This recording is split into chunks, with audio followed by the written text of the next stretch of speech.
and I think maybe even great-grandfather, is going to be sharing with us his lifelong experiences as a contactee, as someone who has spiritual wisdom that I'm very eager to share with our listening audience. Zen, we were just talking about events that happened in the late 1980s when you had written an article that was going to appear in the local spiritual journal. I think it was called Arizona Light. Is that correct?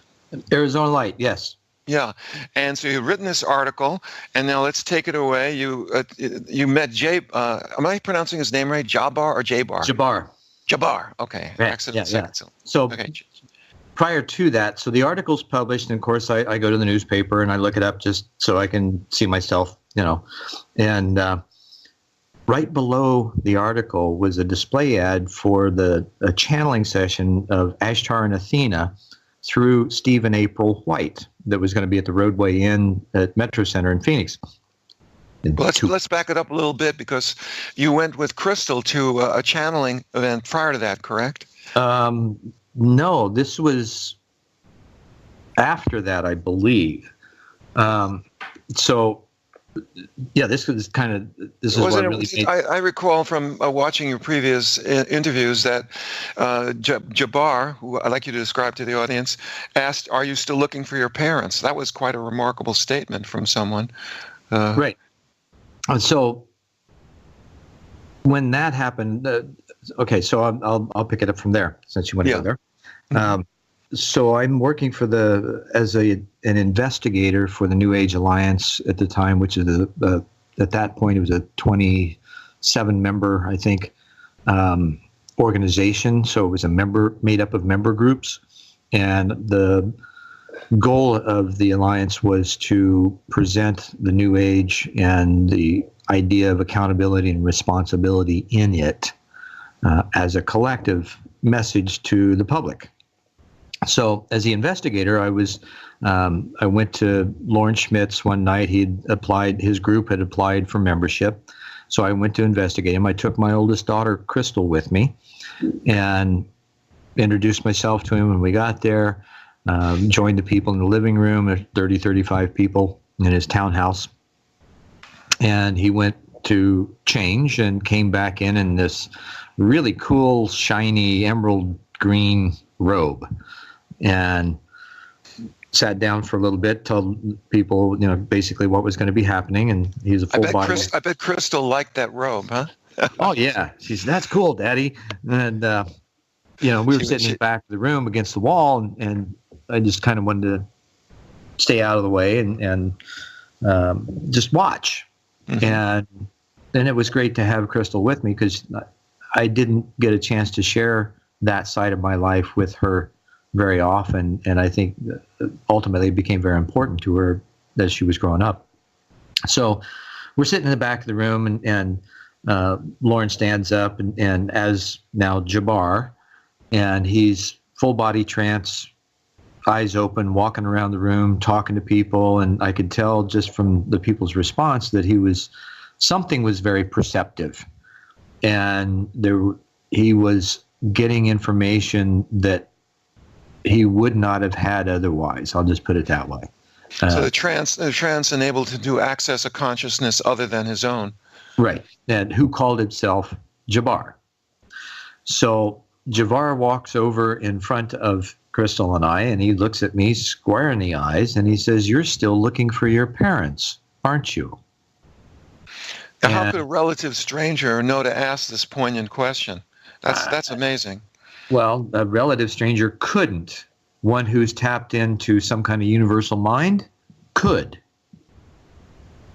And, this is with the understanding for people who are just tuning in. Zen shared with us that he was adopted, and the whole issue of trying to find his parents was, I think, understandably a major concern that he had.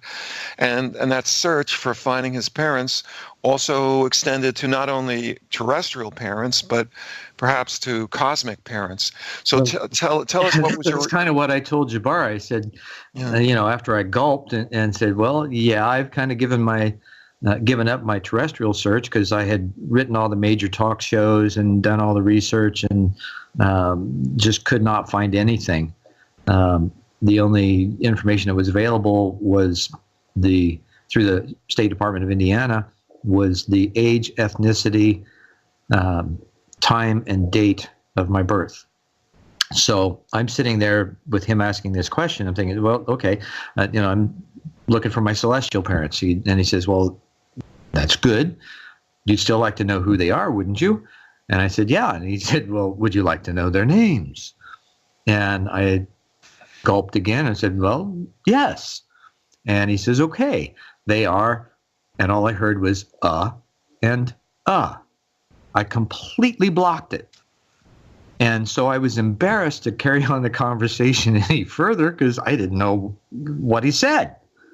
And I don't know what it was in me that blocked it, but I did. So he realized that evidently and moved on. And when he moved on, I turned to my daughter and I said, what did he say? And she says, Ashtar and Athena. Now, this is an 8-year-old at the time. Mm-hmm. Her birthday's in January. So she wasn't blocked, but for some reason you were. Well, because I wanted to hear it, but I didn't want to hear it. I see. And, and that's kind of, as we move forward and you ask questions, you kind of want the answers, but you're not sure that you really do. Because the implications of them may be colossal. When you get the information, then you're responsible for it. Right. And maybe it leads to a course of action that you fear you're not ready for. I think that's the ultimate fear that everyone has is like, okay, what am I going to have to do now? And what's going to be required of me? What am I going to have to give up? Am I going to have to lose my life in order to gain it? That kind of thing, which is what I had done already, but still with the type of experiences that I've had and the response that I've had from people over the years, it can be a daunting experience. And yet you were prepared for living a life of service or a mission. I mean, how many teenagers, how many teenagers, like when you were in college, you said that you had been empowered to help facilitate a spiritual transformation, and you actually were given the words, a new world order to be created.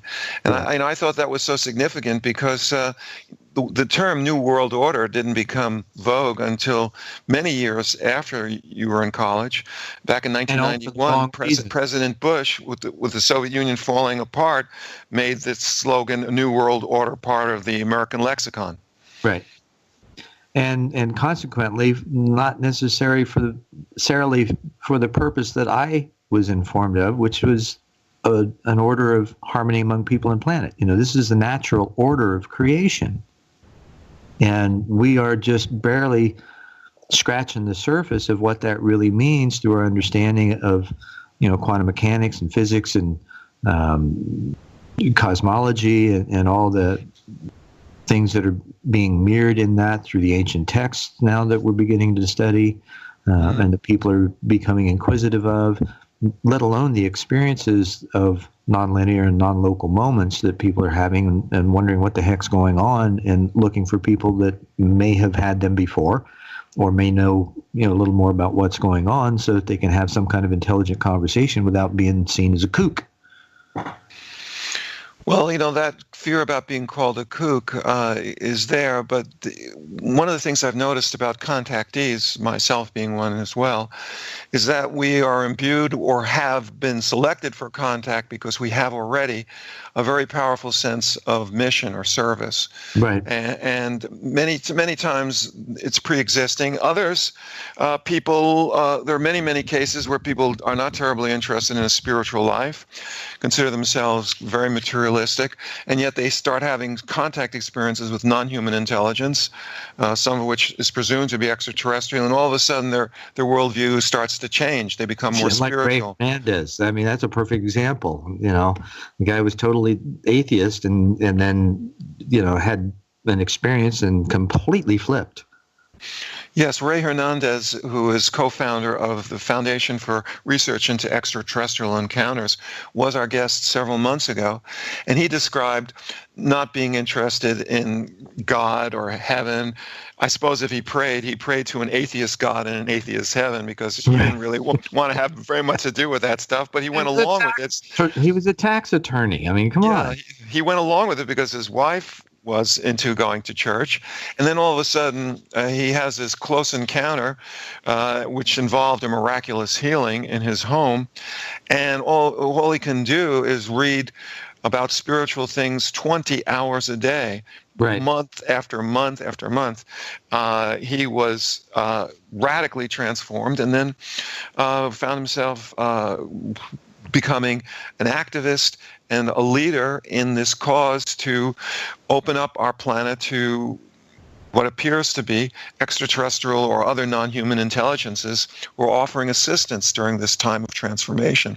So Ray's example is dramatic, and mine was not so dramatic, but I resonate with what Ray describes because I come from a left-wing secular activist background myself. So we were talking about what happened when you were given the names Athena and Ashtar, and then you, several days later, were looking for an article you wrote in the local spiritual magazine journal called Arizona Light. And what did you see several days later? Well, there was a display ad below my article that was an announcement for Steve and April White, who were going to be channeling Ashtar and Athena at the Roadway Inn at Phoenix Metro Center. So that was just a coincidence, right? That just total coincidence. Right. Okay, we'll just call it that. Yeah. Swamp gas. Right. So I go there and I show up by myself, and I sit over. I introduce myself to Steve and April White coming in because I just, that's the thing to do. But I didn't say anything to them, and I sat over, maybe 4 or 5 rows back over to the side of this hotel room. There's 2 groups of chairs, aisle down the middle, maybe 100 people in the room or so. And so when Steve goes into now Steve and April were just beautiful beings, a long blonde hair, blue eyes. Steve was 6'4", April was 6 foot. They sound like Pleiadians or so-called Oryx. My God, these people were just absolutely beautiful.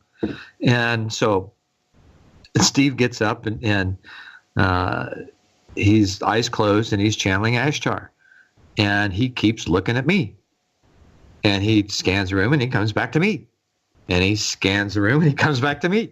And I'm like, what the hell? And I understand what he's talking. He's talking about the administration of the Ashtar Command and what it's about, what their function is, what they're doing in this area of space, and all that kind of stuff. And I'm like understanding every word. It's like this remedial course, right? Mm-hmm. So, and I'm thinking to myself, are you really looking at me? Are you looking at me?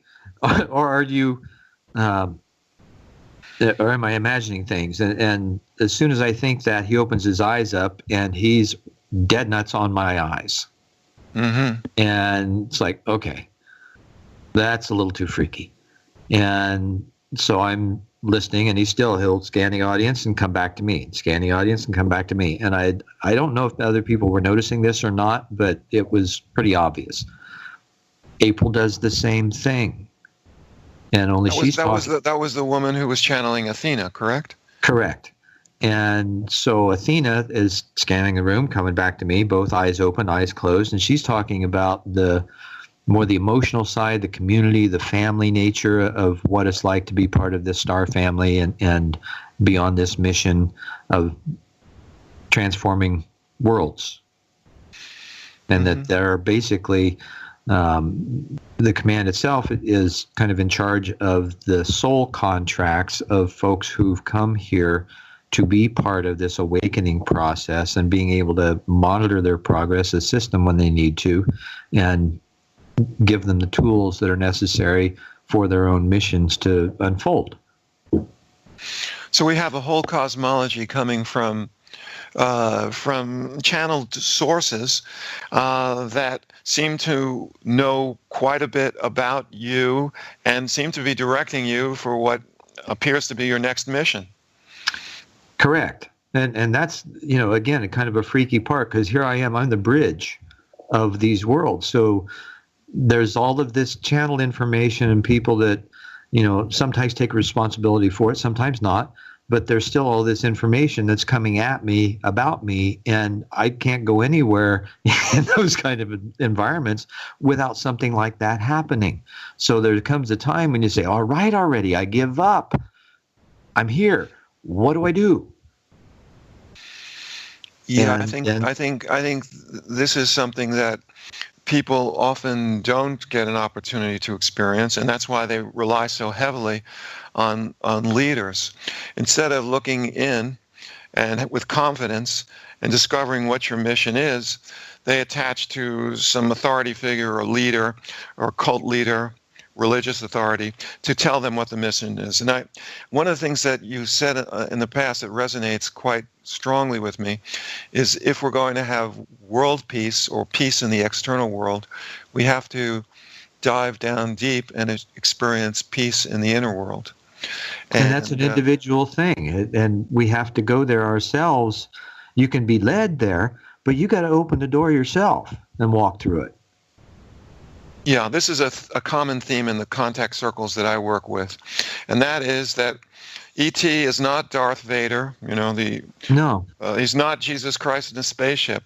The work is going to have to be done by us on planet Earth. But you know what? I have never, ever in my entire lifetime experienced a malevolent being in any spiritual world or extraterrestrial, quote unquote, world whatsoever. Why do you think that is so? Because I don't think it's possible. Once you, the human mind can create a lot of things, and we're so powerful that we can manifest things that we believe in strongly. Now, that doesn't mean that every other world is like that, or that in order to ascend or garner or gain an office of any kind of whether it's in an extraterrestrial entourage or family or mission or spiritual mission or things like that, there's a frequency that goes along with that's impeccable in the order, structure, and service that it's in. And these beings that come here, the ones that are in the physical, have a certain level of understanding of natural law and order that does not permit them to space-time travel if there's any malevolent intent involved. Well, I would say that it's a little bit more complicated than that. I'm sure you would agree. Oh, I simplified it greatly. Right.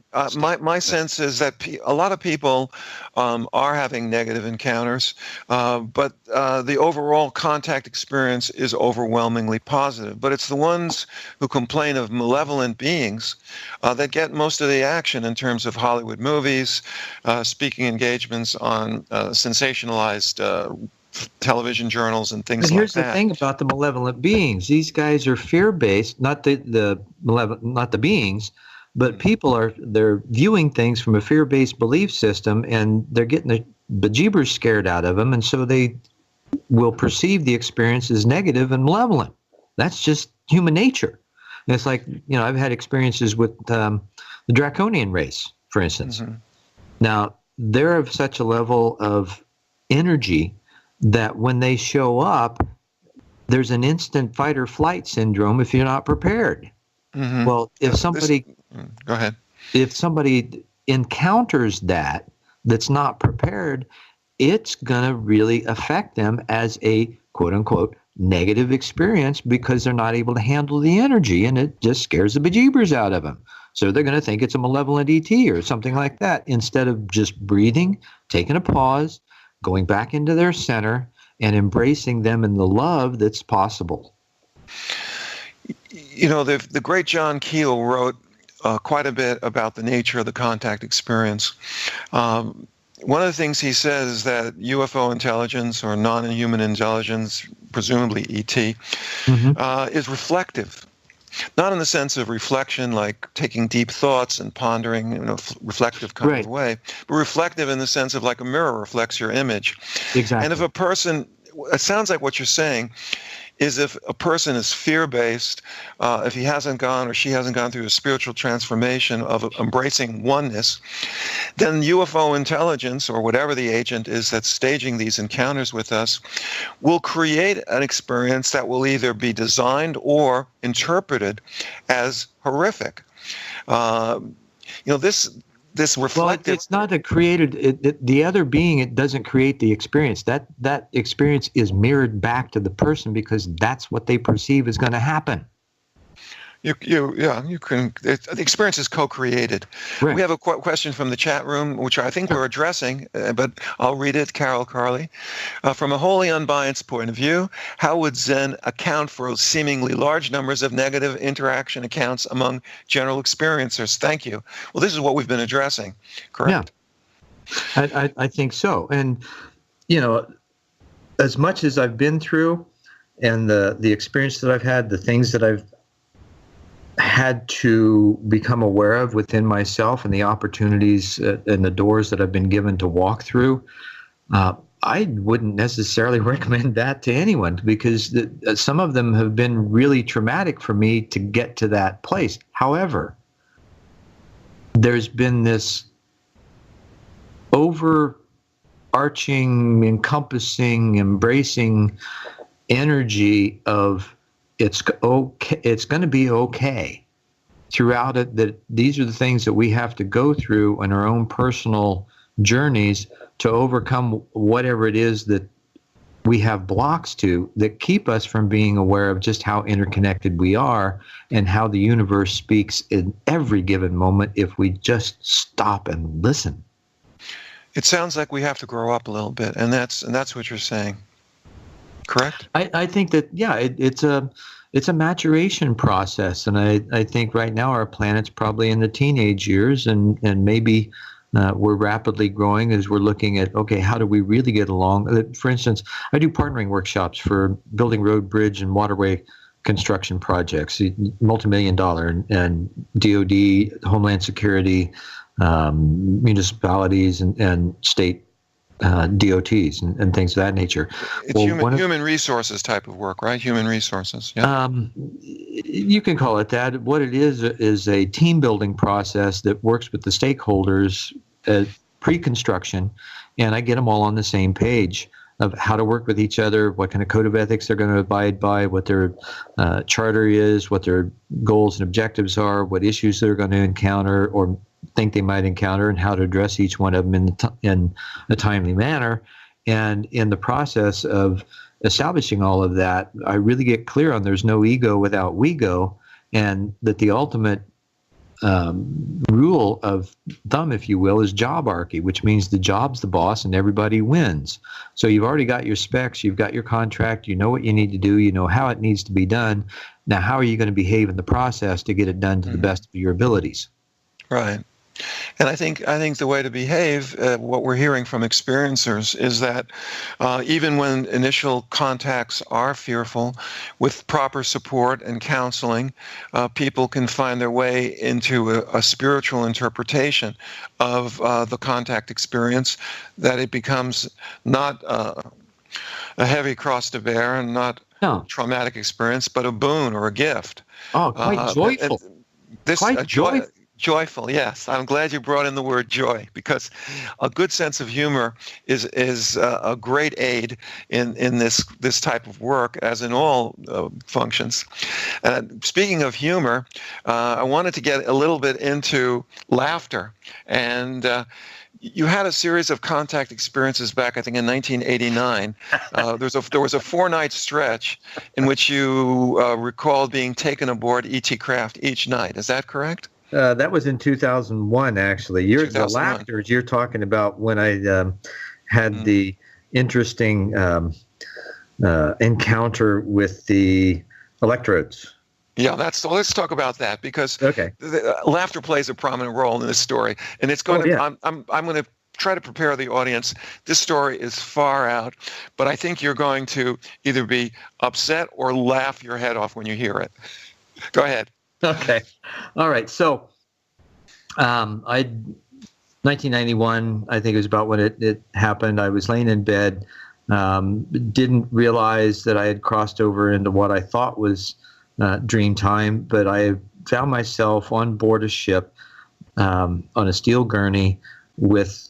I just had a T-shirt on. I was naked from the waist down, which is kind of weird because I normally sleep naked. So I'm on this steel gurney, and I've got electrodes lining my sphincter, and I wake up on Wait a this second. table. Wait a second. When you say sphincter, let's spell it out for the audience. This is your SPHINCTER. So what that is, and the word before it is rectal. right? Rectal sphincter, because as a physician, there's many sphincters within the body. So this is a very intimate, Right. intimate Thank you for the type of correction, setting. Dr. Burke. Okay.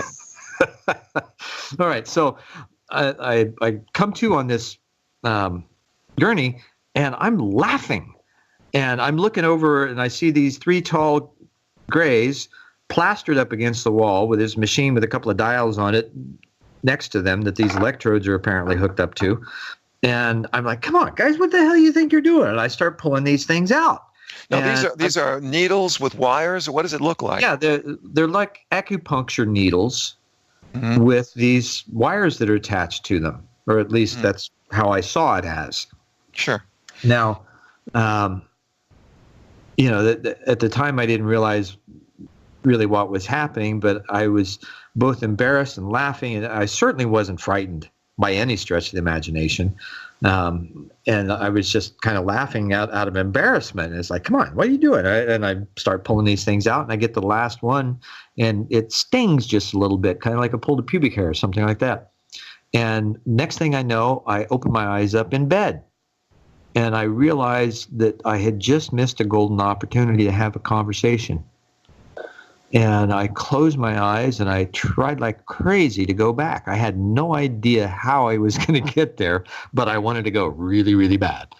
And so I'm in this dark space inside and just kind of wandering around, and I encountered this androgynous-looking being. Then I wasn't sure if it's a white or a black shimmering robe because it kind of sparkled in each direction. And he says to me, I say he, his male voice, says, next time, just relax. We're just trying to tune you up so we can communicate more easily. Just relax when you have rectal sphincter electrodes. Well, it wasn't painful by any stretch of the imagination. It was rather, the sensory experience of it was kind of cool. Now, if these procedures are happening on an ongoing basis, and I suspect they are, either in a physical or interdimensional plane, I don't think the ETs get laughter as a usual response from subjects. Oh, absolutely not. Absolutely not. Most people, wake up scared to death, and what they do is they turn the fear. It's like a cosmic aikido. They turn the fear back on the individual to paralyze them so they don't hurt themselves or others. Now, this is a very unusual concept, so let's just stop for a second and spell it out. I suppose people in the audience have seen or known of Aikido. There was that Steven Seagal actor who made it very prominent in the 90s.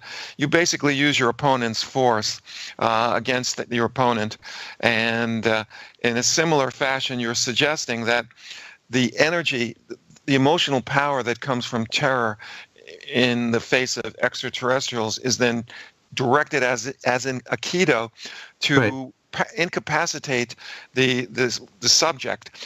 And it's a psycho-spiritual technology that they use. And what is the purpose of this? To protect themselves and the experiencer. They don't want people to get hurt. Period. Remember what happened to Fire in the Sky, Travis Walton? Oh, I know Travis very well. He's a good friend. Yeah, you're both in Arizona. The first thing he did when he woke up on the craft was he grabbed a tool and started threatening the little grays that were hovering around him. Right. So, and he was a young man in top physical condition, a woodsman. Imagine the damage he could do to a small creature with a club. Right. And for years, he was angry about the experience until it was 2010. I talked with him at the UFO Congress, and I said, is it possible that they really saved your life? Because you were on the craft about 5 days, which is about the time it would take to recover from a lightning strike, which is essentially what happened to you. You became a lightning rod from the static charge that the ship had built up. And he looked at me like, I knew he'd thought those things. And I reflected it back to him. And shortly thereafter, he started changing his story because he realized that, yeah, that's indeed what happened. He was probably DOA, dead on arrival, in the ET emergency room, or the equivalent. Yeah. And what appears to be a vigorous rescue and recovery is then portrayed as this monstrous, horrific, on the silver screen, the Hollywood movie On Fire in the Sky, that was, not accurate in terms of Travis's experience, but was provided to the public because, according to the director-writer, the public had seen enough positive portrayals of E.T. with the movie E.T. and other films like Close Encounters of the Third Kind. So exactly. So back to the story. Okay, so here's why, and the scientific or the science side or the medical side is, I think you fully understand. So why, of all places, would they hook up or hook into the sphincter or the rectal sphincter in order to tune somebody up? Well, you said tune somebody up? Yeah, tune somebody up, because that's basically what I said. We're just trying to tune you up so we can communicate with you more easily, right? Mm-hmm. So what's the nerve that ends in the rectal sphincter and the genitals, Joe? Well, it's the perineal nerve, which is exquisitely innervated in order to transmit the multitude of sensory experiences that people have down there in the groin.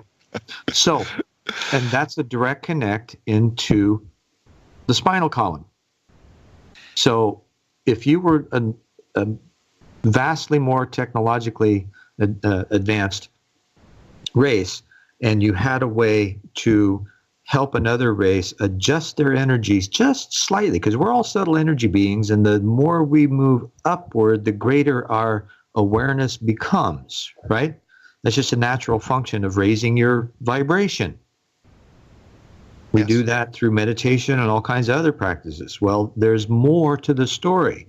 And by doing that, most of these people who've had what they call an anal probe experience either an orgasm or ejaculation, depending on whether they're masculine or feminine. Well, Right. That's the first response that you're going to get when your energy's ramped up slightly, is you're going to have that joy button hit, right? For sure. And you're going to have an orgasm. Well, most people interpret that as sexual experimentation. No! That's just the human, imbecilic, small-minded perspective of that experience, because that's what we're programmed for, because of all this religious crap that we've been taught about, down there is sex not what you want to talk about. Yeah, right. Not polite conversation, yeah. Right. Yeah, I see what you're driving at. It's a radical concept. I don't know how operational that is for many people, but I'm glad that you're able to share that perspective. Don't believe it. Just put the hat on for a little bit, try it on, see if it fits. If it doesn't, that's fine. If it does, well, maybe there's more answers there too. So you acquired this analysis that this probe was a tuning procedure from this. Where did this information come? Just at the level of knowledge? How did you acquire it? My girlfriend was studying to become a licensed massage therapist, and she had been taking an anatomy class, and I was helping her study the nervous system. Not 3 days before the experience happened, and we had a discussion about the perineal nerve. So I knew what it was and what its function was. Another synchronicity, yeah. Right. Well, there it is, a different perspective on anal probes as a form of interaction with the intent of tuning up humans' biophysiology to facilitate communication and contact. I wrote a book on that called Alien Agendas and Anal Probes, I think is what. Oh, right. Well, why don't we stop now for a second and just talk about your numerous books?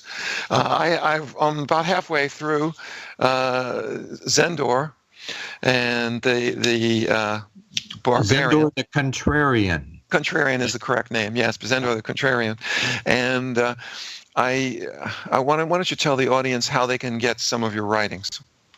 Go to Amazon, and you can go to amazon.com/author/Zendor, Zendor.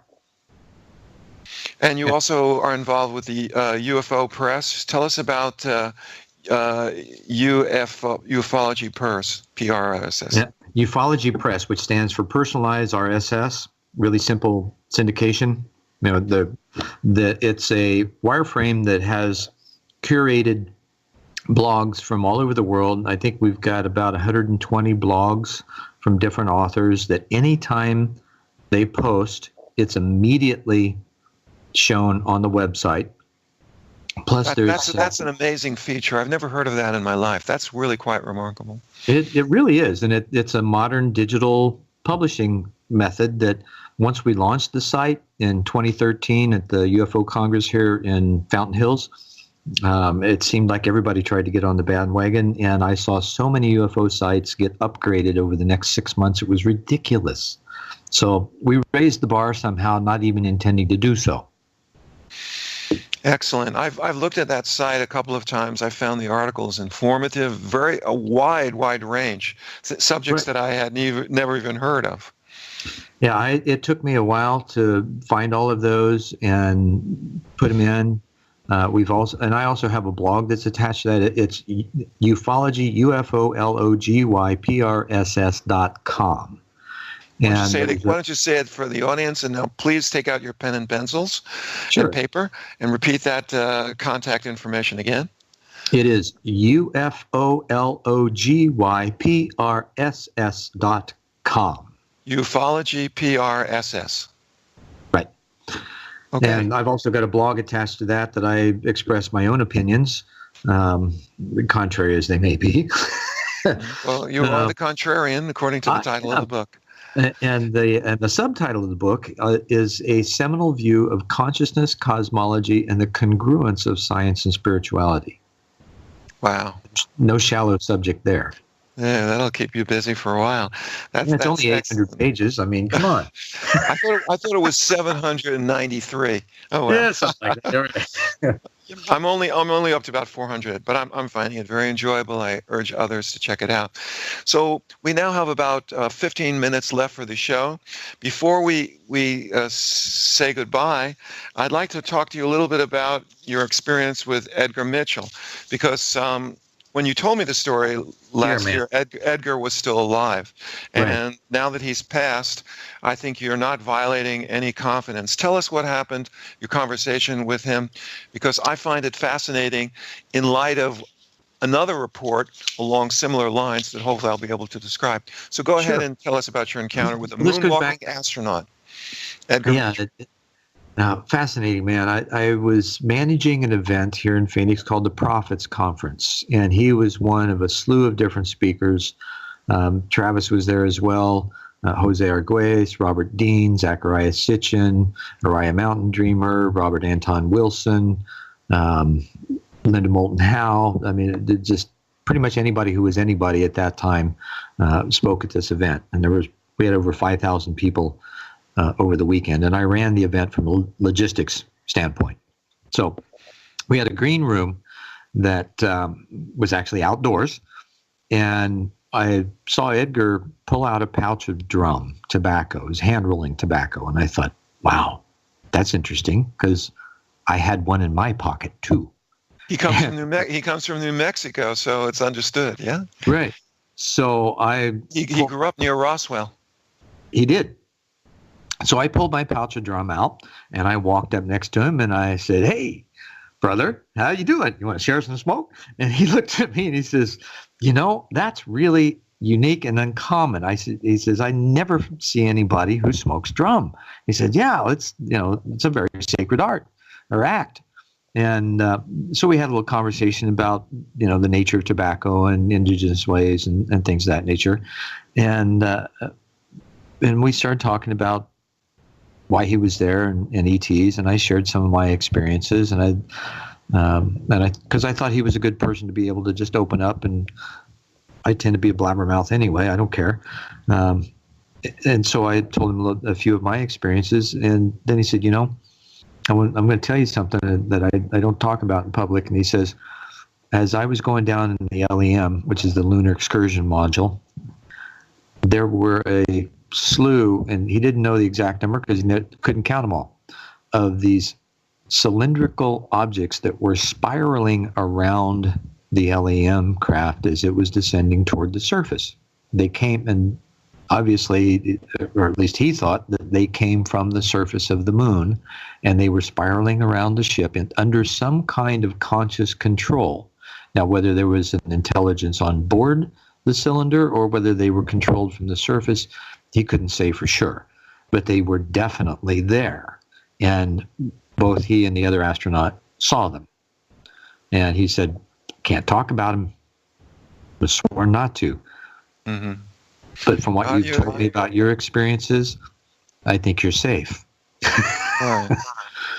This is very interesting because I had a chance to read the manuscript of a work that was written 40 years ago and was not published. I'm talking about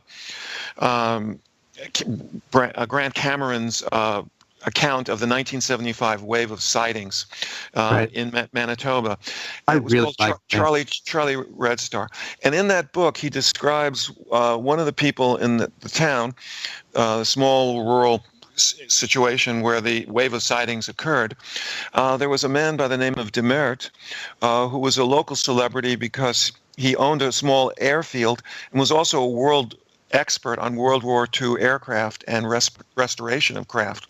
Wow. Well, what happened was a moonwalking astronaut, not Dr. Edgar Mitchell, but James Irwin, was in town. And as part of his touring the local area, he found out that Mr. Demert was a rebuilder of vintage World War II aircraft, which was James Irwin's interest as well. So he went down to the privately owned airfield that was called Friendship Field, and while they were talking,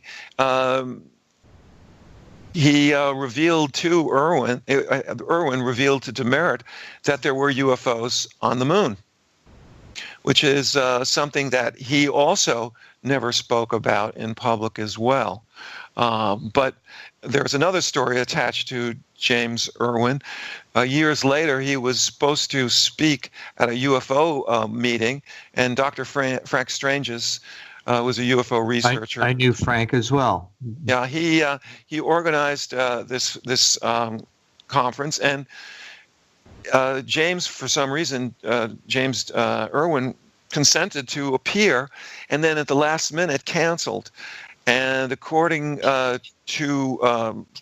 Frank Stranges, if you can believe the story, the explanation was offered by James Irwin that he couldn't talk about the strange things that he saw on the surface of the moon because he had a pension and a family to worry about. So with these two stories... I always knew Frank to be a genuine, honest, and trustworthy man. I'm not so sure about that because he did do time, I think, because of legal problems with the federal government. Well, legal problems, those can come up because of clerical errors. But from my experience in talking with him over the years, and I met him probably 35 years ago, I'm guessing now, and had several conversations with him. I met Frank too, by the way. I met him as well. Yeah. Okay. But in any case, we have two stories of people meeting complete strangers. Those two people were moonwalking astronauts, and they find strangers, and they say, I can't talk about it with public. And in confidence, these stories are being told.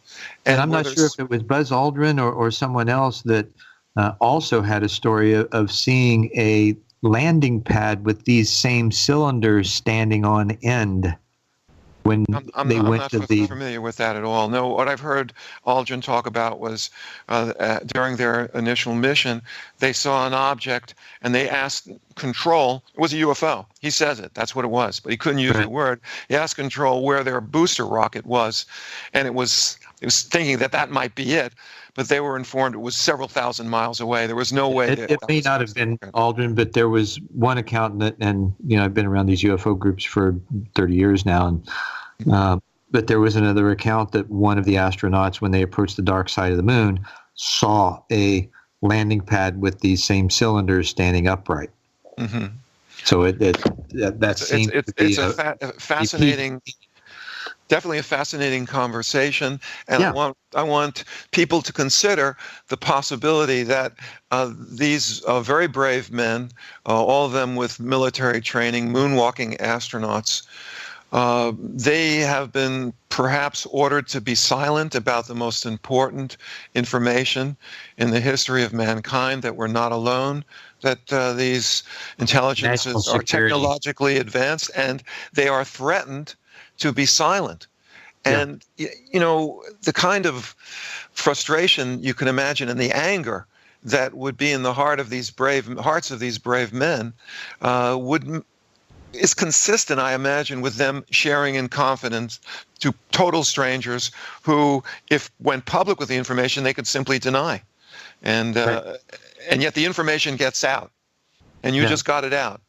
This has never been revealed that Edgar Mitchell has shared this information with you. This is the first time on radio. But he's also, for the entire time that I've known him, had this fascination with extraterrestrial intelligence. He started the Institute of Noetic Sciences. He eventually, before his death, became the namesake of the Edgar Mitchell Foundation for Research of Extraterrestrial Encounters, the Ray Hernandez leads now. Mm-hmm. So he has left his legacy. Yeah, I think this is a very exciting time to be alive, and we're coming towards the end of the show. Is there anything that you'd like to share with us? I know you have a lot more stories.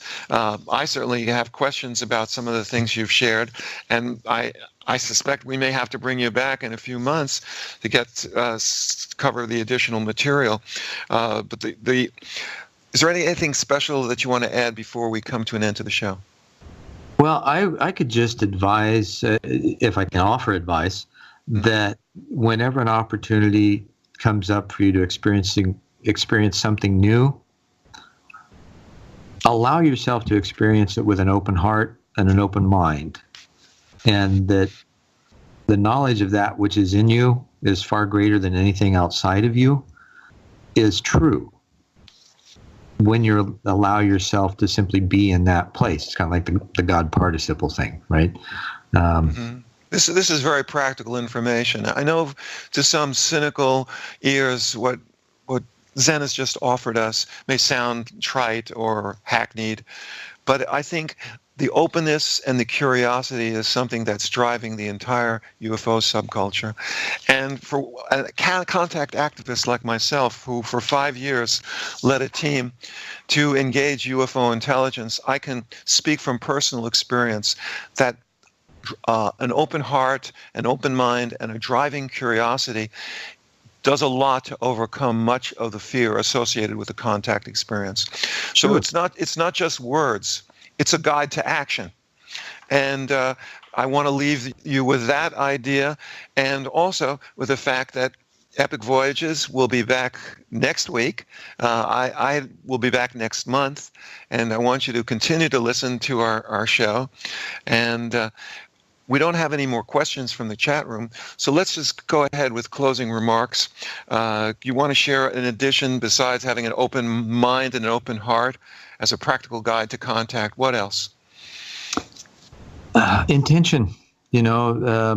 Just become more aware of what's going on around you and the questions you ask, how you think, how you feel. There's a hypersensitivity in the awareness that one develops that leads you to the next level of living experience. And so you're suggesting we're all being guided in a sense. Yeah, there's, here's how I see it. And from my understanding, we are all cosmic consciousness condensed into these forms, becoming aware of the fact slowly or more quickly, depending on how willing we are to step up and explore that possibility. So oneness is the center point of the contact network that I've been working with. Sense of oneness is an ancient spiritual tradition. I think in one of your lectures you talked about the word namaste. How is it translated? That which is in me recognizes the divine which is in you. And the Mayans have a saying as well in their native language, correct? In Lach-Etch, which means I am another you. So as a practical guide to contact, embracing cosmic consciousness is very helpful. And I think the message is that it's our job, whatever these intelligences are, ultimately extraterrestrial, interdimensional, we are going to have to do the yeoman's work ourselves on this planet. We are going to have to unite this planet on the basis of cooperation, which means, in my mind, peace and social justice. And in order to get to that place, sufficient numbers of people are going to have to explore inner space and come out of that exploration with a sense of unity, of love, and intention to make this world a better place, because heavens knows we have big problems here, and they're going to get worse. And so the awareness that we're not alone in the universe, they won't solve our problems, but they can be of possible assistance, is going to become increasingly resonant with the millions of people on our planet who face what seem like unsolvable problems. Well, and here's what I want to offer in comment to that, and it's, I think, all just so important that we recognize that we are the ones we've been waiting on. It's up to us to step up to solve the problems that we've collectively created. There is not going to be an evacuation. There's not going to be a mass landing. There's not going to be anything like that. There is, however, so much assistance that we can't even imagine that is available when we choose to step up. Right. We're down to about 1 minute before the show is over. Let me just offer this. There's some more information that, we touched on Ashtar and Athena a little bit. I put some stuff together. I've had some interviews. I've got some thoughts and books and things that are on sonofashtar.com. So I figured I'd just, as long as I'm getting this and I finally acquiesce to the possibility that maybe I am, so let's just explore it and see what happens. Excellent. So we're now out of time. I want to thank Ken Cherry, who has invited me to be a guest host these shows. Yes, and thank you, Ken. And also the Inception Radio Network with our producer, owner, Mr. Joseph Champion. Who's, despite what sounds like a nasty cough and difficulty speaking, he did manage to rise up from his sickbed and produce this show for us. So I have, much thanks for that and this ongoing experience. Joe's a phenomenal guy too. He's just one of those blessings that few people get a chance to experience. Right. So my name is Dr. Joseph Burkes. You've been listening to Epic Voyages. We are available as a rebroadcast on Art Bell's digital network, Dark Matters, and we are also available as podcasts. I urge you to listen, to look, and keep watching the sky. My name is Joe Burkes, MD. Thank you, and good night. Thank you for being with us tonight. Please join us again next Monday evening for Extraordinary Phenomena Investigations Council's Epic Voyagers. I'm Roger Peacock for Epic. Until next time.